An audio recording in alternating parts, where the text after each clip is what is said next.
Have you seen The Terror? The haunting series where a monstrous spirit, the Tuunbaq, stalks stranded sailors in the Arctic?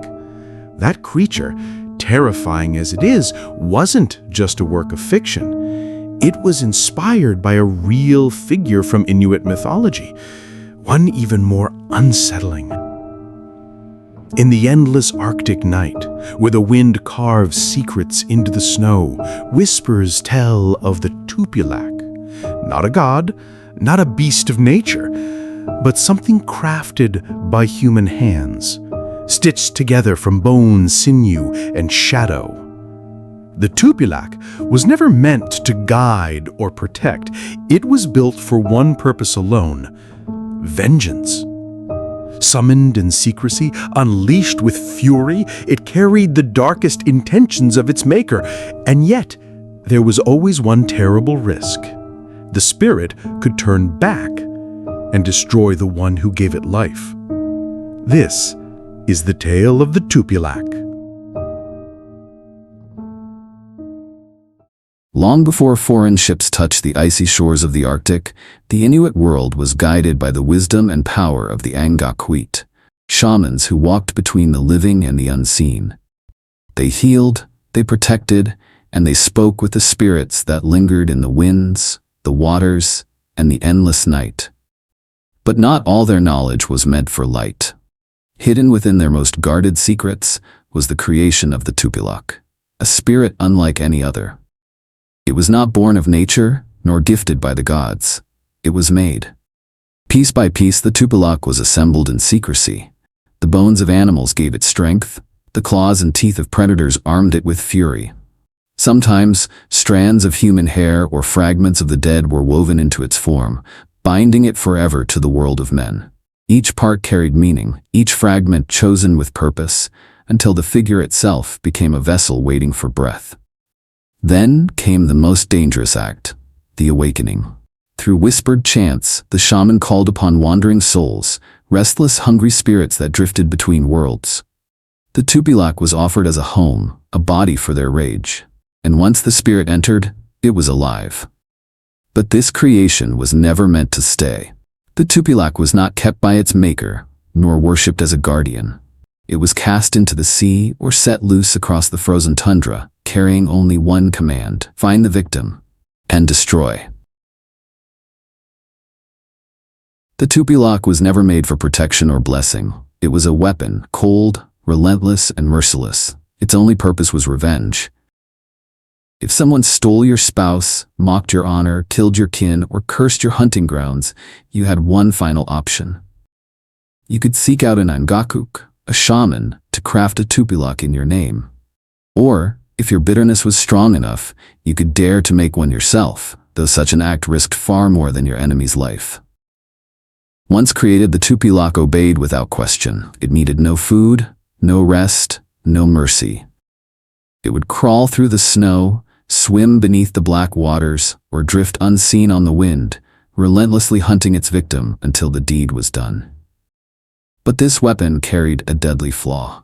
The Tupilaq was bound not only to its target, but also to its maker. If the victim's spiritual power was stronger, or if they carried charms of protection, the Tupilaq could be turned back.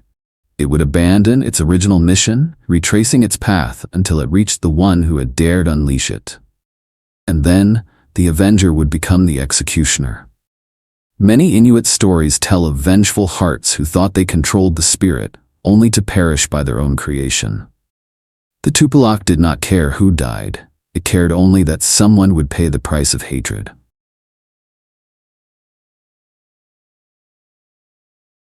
The Tupilaq was never bound to a single form.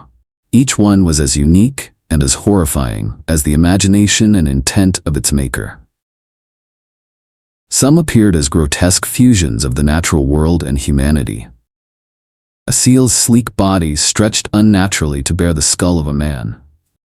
A fish sprouted thin, bony arms that reached like a child's. A seabird flapped broken wings, its beak replaced with rows of jagged human teeth. Others were far more monstrous. Twisted limbs bent at impossible angles. Hollow sockets glowed with the suggestion of eyes that stared without blinking. Spines jutted through their backs like spears, and mouths hung open in eternal screams. The Tupilaq was not always large or powerful in appearance. Sometimes it was small, almost fragile, nothing more than a shriveled, doll-like figure. But its size did not matter, for the terror it carried came not from flesh or bone, but from the restless, vengeful spirit that inhabited it. To the Inuit, the shape was secondary. Whether grotesque or subtle, what made a Tupilaq truly terrifying was what lived within it. A wandering soul, bound by magic, driven only by its mission to kill. Its form was merely a shell. What mattered was the hunger that gave it motion. To create a Tupilaq was not a casual act of magic. It was a ritual performed in silence and secrecy, often under the veil of night, far from the eyes of the community. The maker, whether shaman or desperate soul, would prepare the ritual place with care, for one mistake could doom not only the victim, but the creator themselves. Every part chosen for the Tupilaq carried meaning. The bones of a bear were said to lend unmatched strength. The cunning of a fox could be trapped in its teeth or tail. The wings of a bird promised swiftness, allowing the Tupilaq to pursue prey without rest. Each fragment was a symbol, a piece of nature's essence, twisted into the service of vengeance. But in the darkest versions of the tale, the ingredients were far more sinister. Shreds of human skin, strands of hair, or bones from the dead were woven into its form. These pieces bound the Tupilaq to the human world, ensuring that the spirit within would never forget its task. The act itself was dangerous, for the dead do not always come willingly. Once the body was assembled, the most perilous step began, the awakening. The creator whispered ancient chants, forbidden words that called to wandering spirits, the lost, the restless, the hungry. One of these souls would be lured into the vessel, giving it motion, purpose, and fury. From that moment, the Tupilaq was alive. It had no will of its own, no mercy, no conscience, only the command it had been given. When the ritual was complete, the creature was released. Some were placed into the icy waters, where they swam unseen beneath the waves. Others were buried in snowdrifts, waiting to emerge. Wherever they were sent, the hunt had begun. The legend of the Tupilaq traveled swiftly across the icy expanse, carried by whispers in the dark and tales told around seal oil lamps. Every camp, every family, knew of its terrible power. It was not merely a spirit to be feared. It was a warning etched into the heart of Inuit life. To even speak of making a Tupilaq was dangerous. A careless word could spark suspicion among neighbors, for no one wished to live beside someone who harbored such malice. Communities depended on trust and cooperation to survive the harsh Arctic, and the threat of a Tupilaq, real or imagined, could unravel that fragile balance. Parents warned their children, "Don't harbor envy, don't let hatred guide your heart." For the Tupilaq, they said, was more than a weapon. It was a mirror of the maker's soul. If you filled it with bitterness, it would become bitterness. If you breathed cruelty into it, it would embody cruelty. And when its mission was complete, or if it failed, it could turn back, carrying that same corruption to its creator. Many elders believed this was the true danger of the Tupilaq. Not the spirit itself, but the way it revealed the darkness that lived within human beings. The greatest fear was not of being attacked by a Tupilaq, but of being the kind of person who would summon one. In this way, the Tupilaq became more than a tale of horror. It became a lesson. A reminder that vengeance once unleashed has no master and no mercy. For centuries, the Tupilaq existed only in whispers and shadow, spoken of with fear, never shown in public, its creation a deadly secret. But with time, the Arctic world began to change. As Christianity spread across Inuit lands and shamanic traditions faded, the ritual of making a living, Tupilaq, slowly disappeared. The fear remained, but so too did the fascination. In the late 19th and early 20th centuries, when missionaries, traders, and explorers encountered the Inuit, they brought with them new questions and curiosities. Stories of the Tupilaq, this mysterious avenger spirit, captured their imagination. And soon, Inuit carvers began shaping small figures of Tupilaks from bone, ivory, driftwood, and stone. These carvings were not meant to summon spirits, but to represent them, to embody the legend in art rather than in flesh and bone. At first, these carvings were gifts or trade objects exchanged with outsiders who wanted to glimpse the haunting mythology of the North. Over time, however, they became something more. A way for Inuit artists to preserve their heritage and pass down stories that might otherwise have been silenced. Each carving is unique, just as the old Tupilaks were said to be. Some appear grotesque, with gaping mouths and twisted bodies. Others are more symbolic, etched with intricate detail to reflect the spirit world's mysteries. Though lifeless, they still carry a sense of otherworldly power, as if the echoes of the old rituals linger within their forms. Today, these carvings are celebrated as part of Inuit culture, powerful symbols of creativity, resilience, and storytelling.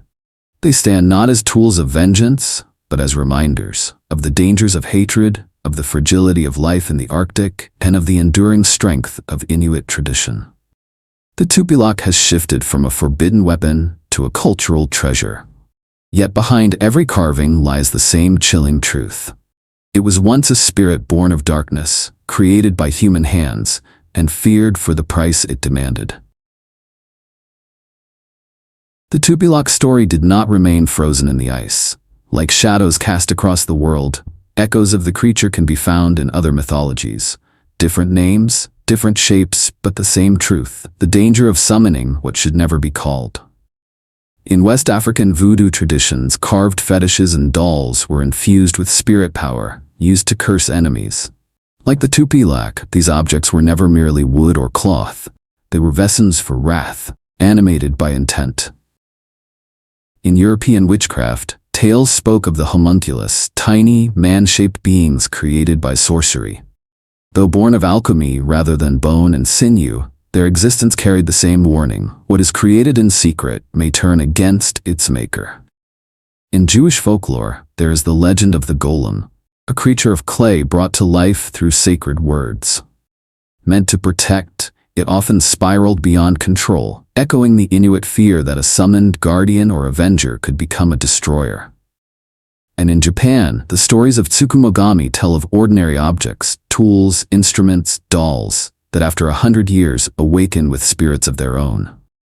Not all are vengeful, but some seek retribution for neglect, carrying the same essence as the Tupilaq, the restless spirit bound into form.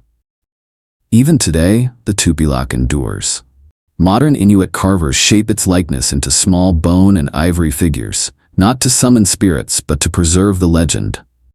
They are sold to travelers as art, as symbols of resilience, and as reminders of the unseen forces that dwell within human imagination.